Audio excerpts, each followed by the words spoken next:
L'entretien du jour sur Radio Semnose, Fabrice Oriot.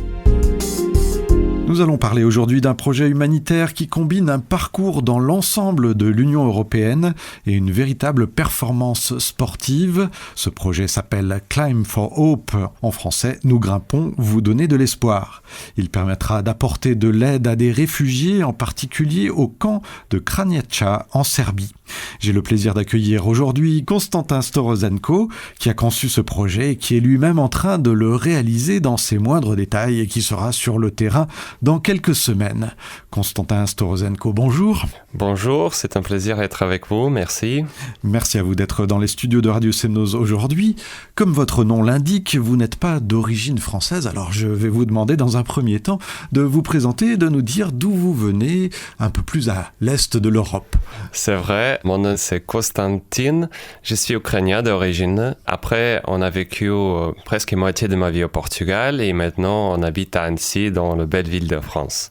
Voilà, vous avez donc déjà parcouru l'Europe d'est en ouest.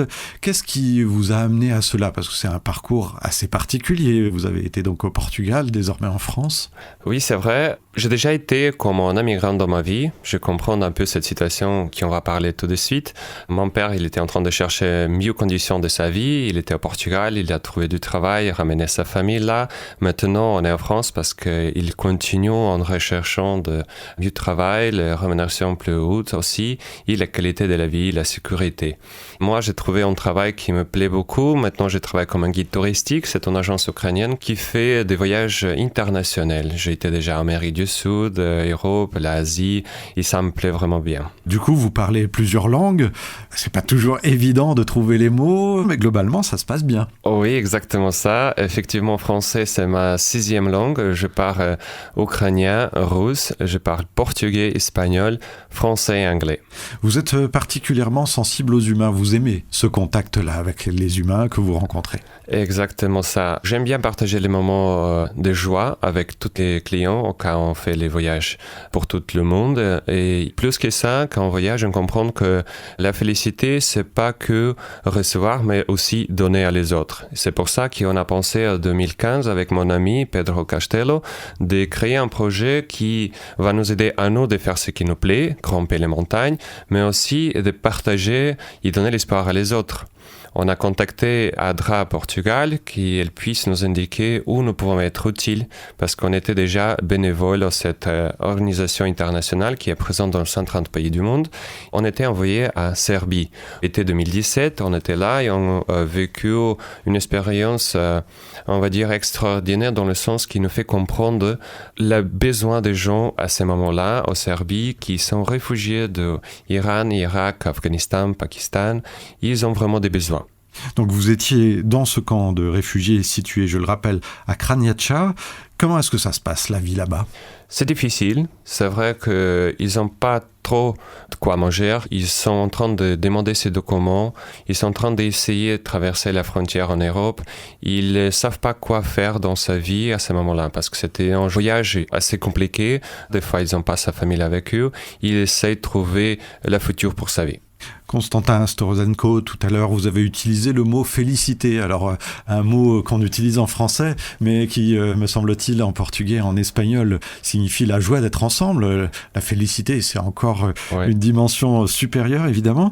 Vous éprouvez véritablement, quand vous voyez la situation de ces réfugiés, ce ressenti-là, parce que dans une situation aussi difficile, arriver à la félicité, il y a beaucoup de marge. Effectivement, la joie, elle est toujours présente dans la vie de ces réfugiés qui sont là. Même qu'ils sont dans une situation compliquée, ils essayent d'être joyeux. Ils ont quoi manger, ils ont quoi boire. Ils ont les possibilités que les communautés locales en Serbie, ils donnent aussi. Je ne connaissais pas avant la Serbie, mais j'ai complètement changé ma idée par rapport à ce pays. La Serbie, c'est vraiment un pays qui accueille les réfugiés, les donne des opportunités. Pour moi, ça a été, en échangeant avec vous, assez marquant de réaliser que dans ce pays, qui n'est pas très grand, eh bien, il y a un réel souci des personnes qui arrivent en tant que réfugiés. Alors, nous allons nous pencher sur votre projet, Climb for Hope. Nous grimpons, vous donner de l'espoir. Vous allez parcourir plus de 20 000 kilomètres en traversant en 3 mois les 28 pays de l'Union européenne. Comment va se dérouler ce voyage ? C'est vraiment quelque chose qui nous donne envie. On va prendre une voiture, on commence au mois d'août, on va faire tout un tour d'Europe, commençant pour le Mont Blanc, le plus haut de l'Union européenne, la montagne à 4810 mètres. Tout près de chez nous. Oui, on n'est pas loin d'ici. Effectivement, j'ai déjà été là 2 fois cette sommet, ça me plaît, j'adore l'alpinisme et mon collègue Pedro Castella aussi. On cherchera de partager cette solution à crise migratoire qu'on essaie de trouver, c'est de donner l'espoir à les réfugiés en train de les donner l'éducation professionnelle. Ça veut dire dans chaque pays où nous allons, au-delà de grimper la montagne plus haute, on aura aussi des petites conférences, on aura aussi des petits moments de conversation avec les gens dans chaque pays en train de partager cette situation au Serbie. Alors, ce qu'il faut savoir, c'est que le voyage, vous l'avez déjà quasiment financé, c'est bien ça ? Exactement, le voyage, il est déjà sponsorisé, si on peut utiliser ce mot. Ça veut dire que toutes les charges de voyage sont déjà payées et tous les dons seront 100% donnés à Adra Serbie pour faire ses cours professionnels. Voilà, pour ce camp spécifique de Kranjača, mais peut-être si vous récoltez beaucoup d'argent, cela servira plus largement encore. Exactement. Alors, encore une précision, c'est que vous allez donc parcourir les 28 points culminants de l'Union européenne à pied. Le reste du voyage, vous ne le faites pas à pied parce qu'en 3 mois, ce sera un petit peu compliqué, ça c'est certain. À chaque fois que vous marcherez, eh bien, pour 1 mètre, vous récolterez 1 euro. C'est bien ça ? Exactement. Le but, c'est on fait un voyage en voiture, on arrête et on grimpe la montagne. On fait le parcours à pied, ça nous plaît, on adore ça. Et on sensibilise les gens à partager 1 euro pour chaque mètre qu'on va grimper. Pourquoi ? Parce qu'un café maintenant, ça coûte un peu plus qu'1 euro, et c'est presque rien pour beaucoup du monde, mais ça peut faire une vraie différence de la vie de quelqu'un.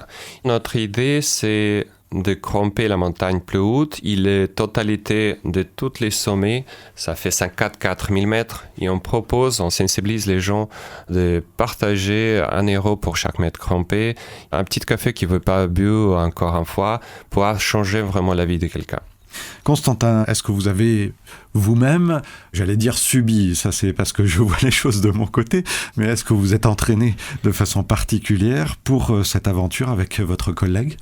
Oui. On a pas mal voyagé déjà. J'ai été à Patagonie, au Sud d'Amérique. J'ai déjà grimpé les Mont Blanc 2 fois. On était au Maroc, en Afrique. On a grimpé les Jebel Topkal, la montagne plus haute de Atlas. On a pas mal voyagé aussi à l'Espagne. On était au Picos d'Europe. On a fait les montagnes aux Pyrénées aussi. On aime bien les Gredos. Toutes les montagnes autour plus proches. On a déjà tout grimpé. On neigeait aussi. Ça nous plaît.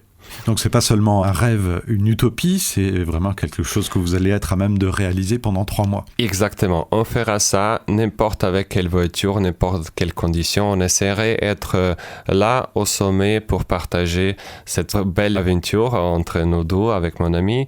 Et aussi, on essaiera de faire toutes les montagnes plus hautes, sauf les cas de force majeure qui ne nous permettent pas. Mais le but, c'est faire toutes les montagnes, faire vraiment un voyage et après rapporter tout un documentaire à la fin de ce voyage. Voilà, alors on espère effectivement que vous réussirez à franchir ces 28 montagnes. Vraiment, c'est l'objectif. Pour vous suivre, pour vous retrouver, pour vous soutenir, où aller, Constantin ? Sur le Facebook, vous pouvez chercher pour We Climb for Hope. C'est une page officielle avec le logo des montagnes. Dans cette logo, ça s'écrit Climb for Hope. Une page Facebook, vous allez pouvoir suivre notre voyage. On va faire des publications journal avec les photos, vidéos et toutes les situations d'animation, de joie de notre voyage.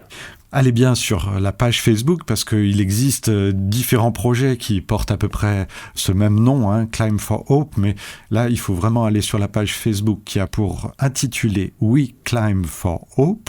Donc nous grimpons, vous donner de l'espoir en français pour la traduction. Vous pourrez suivre par conséquent le parcours de cette équipe. Projet We Climb for Hope, je le rappelle, qui est à destination des réfugiés en particulier qui se trouvent en Serbie, de manière à leur permettre d'avoir avoir la formation nécessaire pour pouvoir trouver du travail, pour pouvoir reprendre une autre vie ici en Europe. N'hésitez pas donc à vous rendre sur le site pour avoir plus de renseignements et pour suivre l'ensemble de ce périple. Et puis ceux qui n'auraient pas retenu l'ensemble des données, n'hésitez pas non plus à appeler Radio Semnoz au 04 50 45 45 69, 45 45 69, un numéro qu'en tant qu'auditeur vous connaissez bien. Constantin Storozenko, merci beaucoup.